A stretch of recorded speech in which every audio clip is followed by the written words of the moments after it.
How do you view Laura's Faith journey through the series? I think it was quite gratifying to me because I'm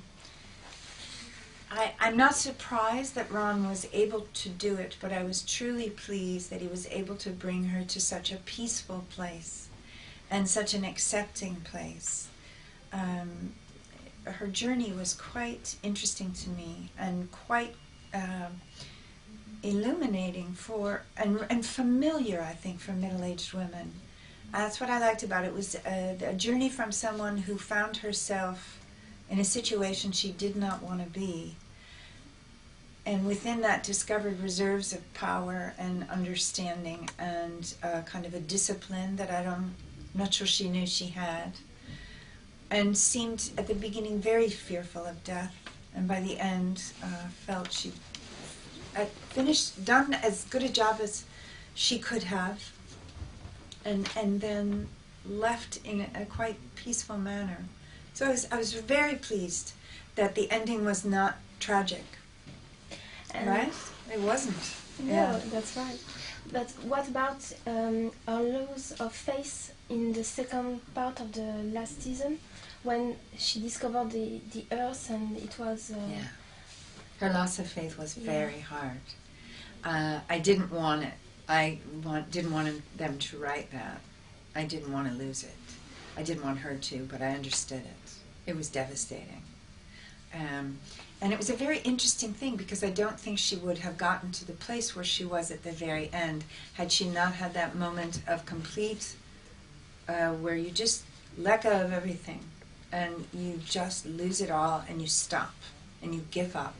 And sometimes in the blankness of having given it all up and let go of your agenda and felt that you completely failed and just the devastation of that, sometimes it's in the next moment, and in her case it was true, the next moment when you begin again where the truth of what you were meant to do occurs. Laura is a very driven, disciplined, stubborn woman. Sometimes that was good and sometimes that was not good. But that kind of drive can sometimes blind you to the potential in the emptiness. You don't look at the emptiness, you just look at the agenda. So when she was forced to drop the agenda, in the emptiness she found love, she found peace, they found the real earth. She didn't care what they called it. It was beautiful. My favorite line the entire time was when Adama says to her, she goes, "What should we call it?"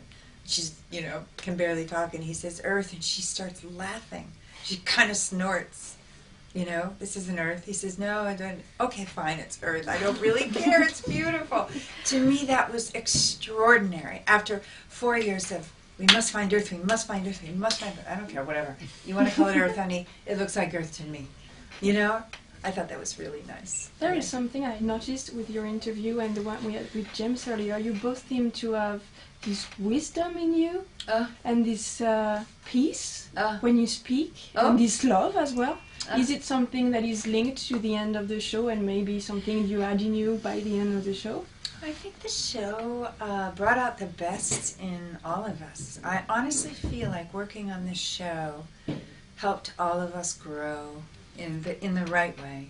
You can work on a lot of things in Hollywood or on television, in the media, that you suddenly turn around and find yourself that you've grown in the wrong way, that your ego, I didn't notice that my ego tripled in size during this project, that my focus is all on me now. It happens a lot. Battlestar, because of the nature of the material, I do believe reminded us over and over and over again that it really isn't about us, and that we are the other. And this idea of the differences and the judgment and the enemy, that all of that leads to the same road, which is death. Unnecessary, dark death, not peaceful ending. So if you're constantly dealing with those ideas in the material, and your creativity is being asked to serve those ideas, I think it helps you feel happier. Maybe? Je ne sais quoi.